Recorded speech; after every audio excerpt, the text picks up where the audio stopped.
So the apocalypse has come on a Saturday night. You've decided to make something yummy. And you got your freeze-dried wholesaler chicken and your cheddar jack cheese, and you want to make some tacos. Well, I'm going to make some tacos today for you, some street tacos. I'm going to tell you something very interesting about that old El Paso stuff. And we're going to use some freeze-dried wholesaler ground chicken and cheddar jack cheese to make it. So come along with me and let's make some dinner.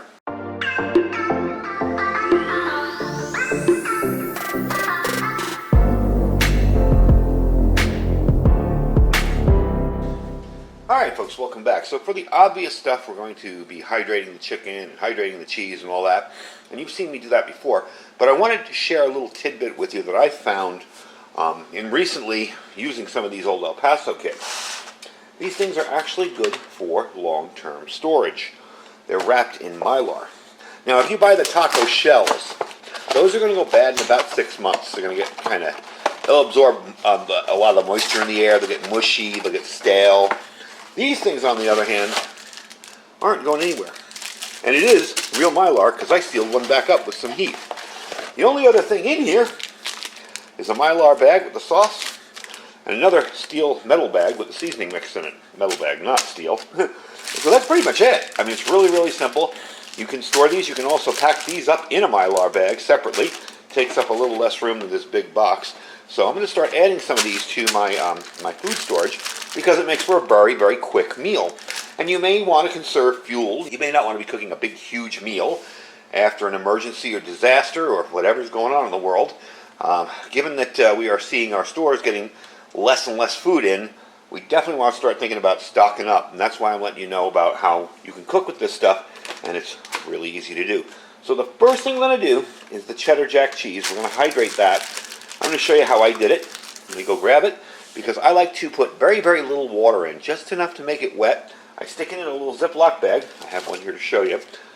And I just kind of wet the cheese. I wet it, drain out any excess water, put it flat, and let it sit in the fridge. So let me show you what that looks like after about 45 minutes. All right, so that's what it's going to look like.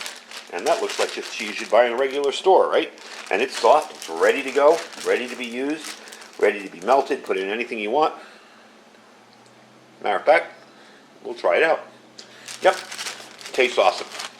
So next up, we're going to hydrate the chicken. So it's super simple. I do it in these bags. You can do it in anything you really want.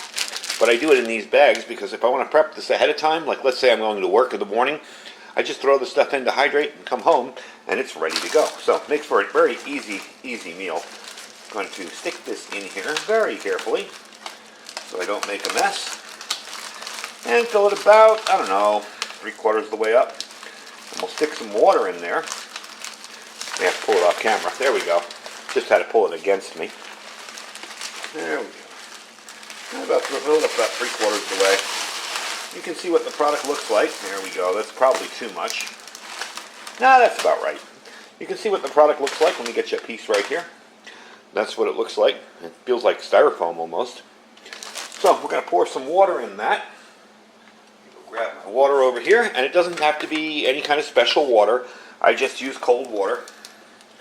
I'm going to fill it up, zip it up, and let it sit for about 10 to 20 minutes before it's fully hydrated.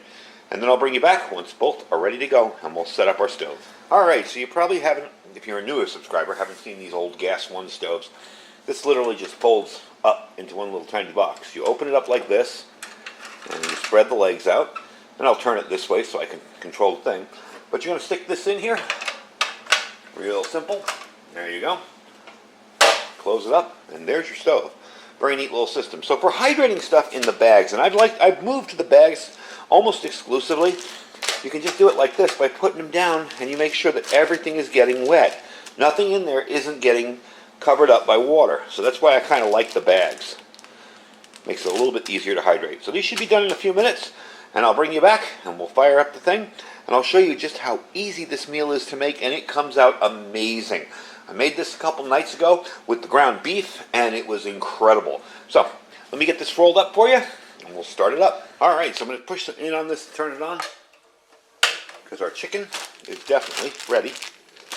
Another trick with freeze-dried stuff, I'll turn that down a little bit.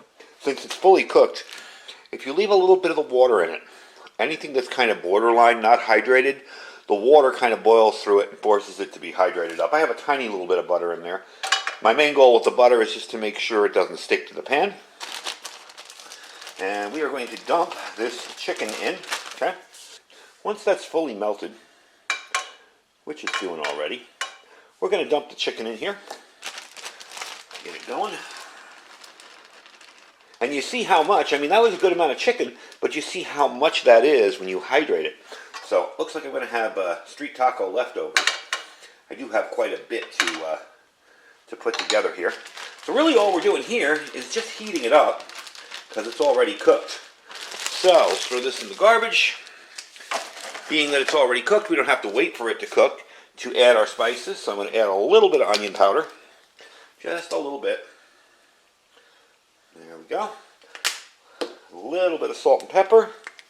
Because being that this is just chicken, and I'll show you the bag at the end of the video, does need a little spice.